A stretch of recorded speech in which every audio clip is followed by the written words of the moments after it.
Howdy everybody, how's it going? It's Tuesday the 23rd of February. You know, I can't believe the week has even gone by. It doesn't feel like a week has gone by since last Tuesday. But it has. There's so much going on. I don't know if you have been busy lately, but yeah, I feel like everything's just jumping into full speed. So, yeah, last week we talked about a mindset of having a positive mindset, and I sure needed it this weekend because I was up in Oroville where my grandmother house is, and I took my son with me this time. And we worked our tails off. Oh my goodness, it was quite the weekend. So my sister Michelle and her son came out from Texas, and we were helping my uncles and my aunt, and it was just crazy to be around family.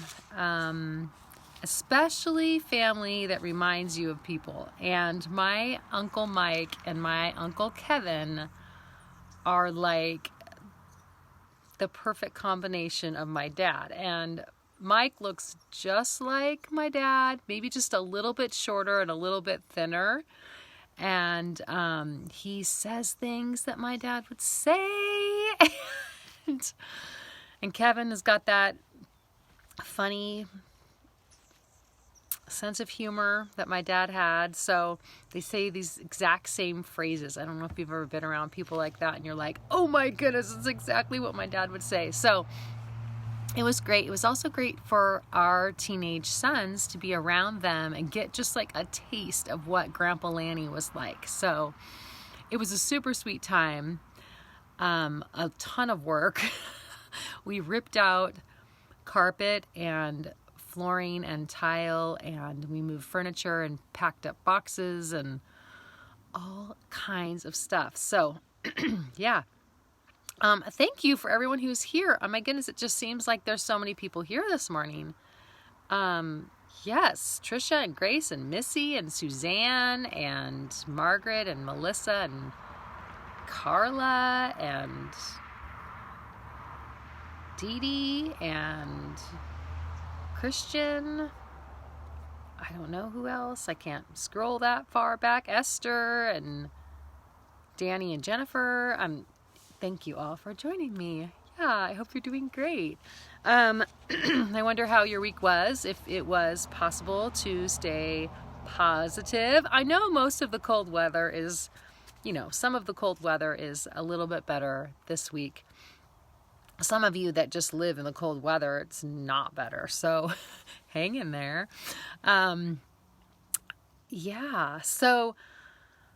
I'm wondering what this week's chapter brings us. And it's very interesting what it brings us. I don't know if you're following along, but we are on chapter 24 in a prayer devotional, and it's season 6, episode 23. He loves me not. Love this episode. We have a couple of used this episode a few times in the devotional, so there are more than a few great quotes from this episode. This is when Laura and Almanzo get into a little argument about Pa, and Almanzo leaves Walnut Grove and he goes to Sleepy Eye, and of course Laura is heartbroken and thinking that she's lost him forever. So Carolyn Ingalls has a quote, and she says, "The thing to do is to get busy for others.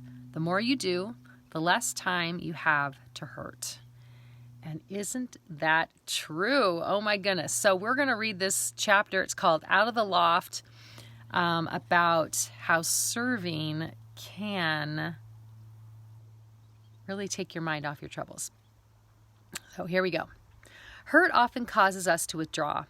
When we're focused on our sadness, we battle self-pity. Serving others can be the best solution. It shifts our attention and allows us to be a blessing to those around us. After Laura's beau, Almanzo, leaves Walnut Grove, Laura takes Ma's advice and travels to Sleepy Eye to help at the school for the blind. It doesn't heal her broken heart, but it does get her out of bed where she can focus her thinking on service rather than suffering. A hurting or lonely heart can be difficult to overcome. One summer, I felt a bit like Laura. My heart hadn't been broken. It just wanted to be loved. My twin sister and my best friend both had boyfriends, and I didn't. I know, crazy troubles, right? My days slowly passed by like traveling solo across an empty prairie. While I was always welcome to join my sister and friend, being a third wheel wasn't too appealing. Camp, excuse me, let me get a drink.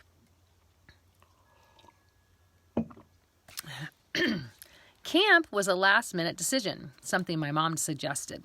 I didn't have anything better to do except feel sorry for myself, so I volunteered to counsel second graders for a week. Suddenly, I had 9 little sisters to take care of. They all wanted to sit next to me during meals and chapel. We hiked and made crafts and swam until we were wiped out. And then I answered questions and told stories. I said prayers and I comforted the girls who couldn't sleep.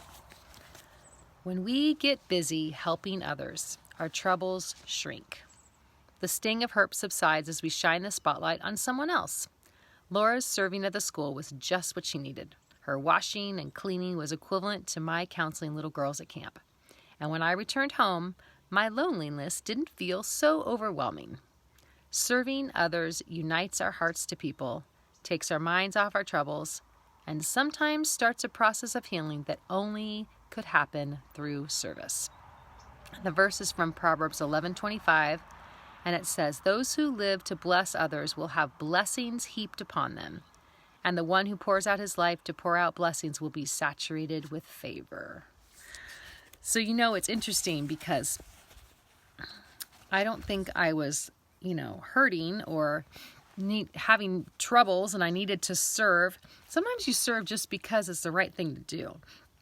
And I feel like that's how this weekend was. And, to take a 16-year-old boy on his weekend to his mother's family who he doesn't know and serve all weekend, I was so proud of my son. Yes, he worked his tail off. And 2 weeks before that, I took Reagan up and she helped. And so they've each had this little taste of serving and just what it feels like. And that sometimes you don't get anything in return except for just a thank you so much for coming. And I don't know if we do that enough. I don't do it enough. I think I in some way feel like I'm hopefully serving y'all.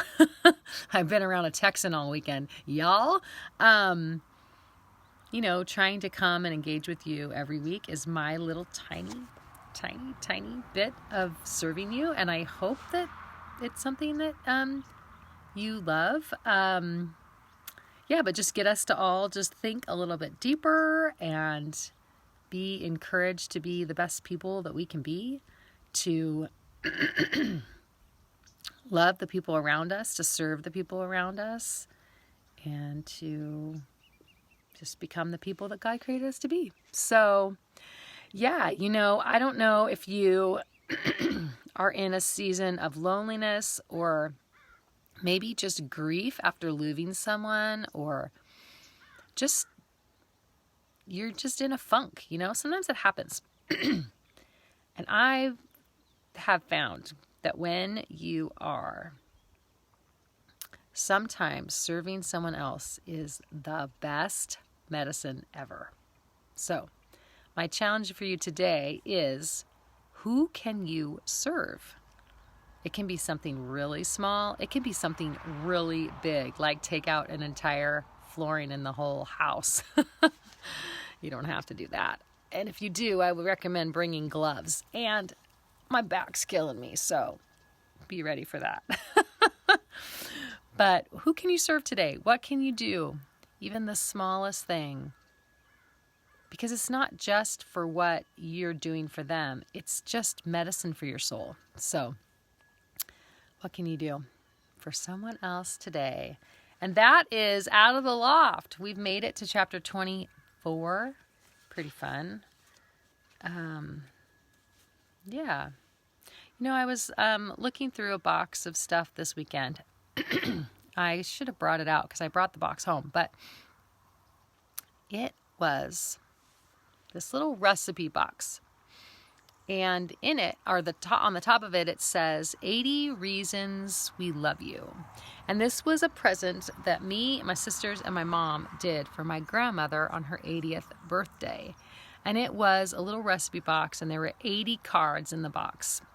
And every card said, I love you because of something. And all of us had different things. And I thought, even just doing something like that is serving somebody else, because you are bringing a smile to their face. You are telling them how much they mean to you. And that is not always something that comes naturally. So if you are having a hard time thinking of how you could serve someone, how you could go rip out a floor or mow a lawn or rake leaves, maybe you can't do those things. But maybe you could write a little note to someone and just tell them how much you appreciate them, what you love about them, the ways that they've impacted you. And maybe that is the way to serve today. Maybe that's the way you can do it. So there's my encouragement for you today. Yes, I have quite the busy day, and I'm having a hard time even keeping my eyes open, if you can tell. So, I'm going to say adios here, and I hope you have a wonderful day. Love you all. If any of you guys are on my Big Time Grace group, I will be on there soon. Sorry, it's been a while. So if we keep saying, where have you been? Yeah, I'll be on there soon. Hope you guys have a really great day. I'll see you next Tuesday. Who knows what we're reading next week? I don't even know. Ooh, looks fun. I just flipped the page. We'll see what happens next week. All right. Love you guys. See ya. Bye.